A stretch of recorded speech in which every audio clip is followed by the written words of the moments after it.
fog lay over the city like a blanket of oblivion.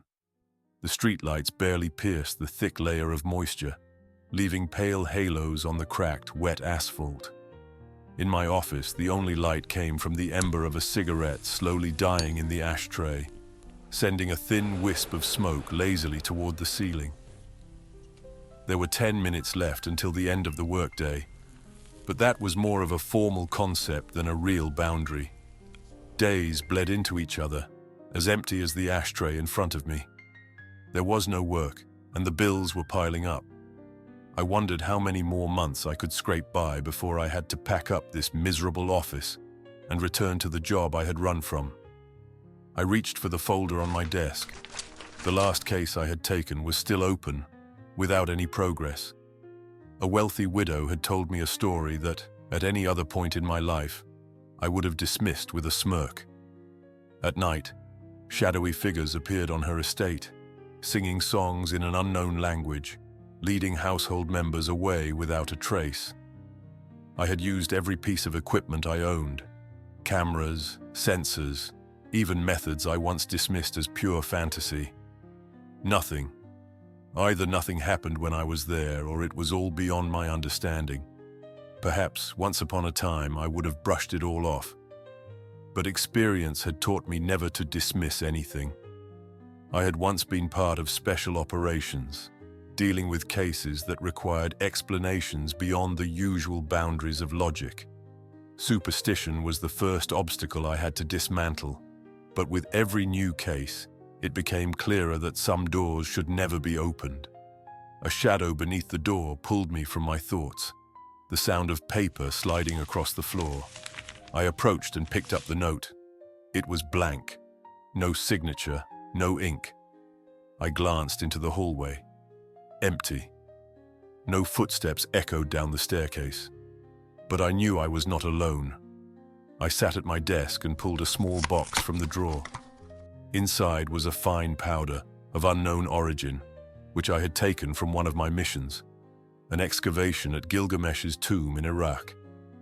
For years I hadn't known exactly what it was, but I knew how to use it. I sprinkled a little over the note and watched as words appeared, shimmering and faint, but clear enough to read. I know what interests you. Be at the train station at midnight. No signature, no explanation. My instincts told me not to go. My experience told me I had no choice. Memories surged forward, dragged from a past I had tried to bury. Missions in the deserts, nights spent in the shadows, people who vanished without a trace, and whispers. That same unknown language I had heard long ago, in a place where no one was meant to step. Some sounds stay with you forever, no matter how much you suppress them. Those same silhouettes now haunting the widow's estate. I had seen them before, or something eerily similar. Back then, they moved through the ruins of ancient sanctuaries, and their song had been a warning, not a threat. Now they had returned, but with a different purpose. I took a deep breath, grabbed my coat, and headed for the train station, not knowing whether I was walking toward answers or old enemies. The station was eerily empty when I arrived. The fog clung between old train cars, warped by time and dampness. The flickering glow of a single lamp cast long, distorted shadows across the platform.